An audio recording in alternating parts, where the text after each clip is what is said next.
We are in our test room. We are breaking in a motor, a 110, 1989 Johnson Evinrude that we remanufacture for a gentleman. We have it hooked up to a test prop. It's kind of an obscure tool. It's out of favor now. A lot of shops are not using them, and I don't know why. But obviously this is a traditional propeller.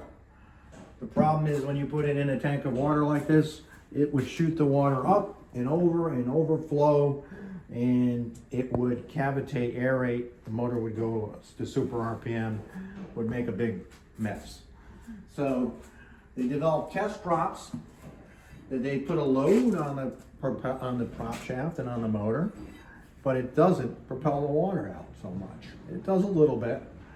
So it does two things. You get the correct test wheel, and there's tons of them, that's why we have tons of them, and you put it on there and you read the specs, and you'll say this will go up to this specific RPM with this test wheel, in this case 5,000 RPM.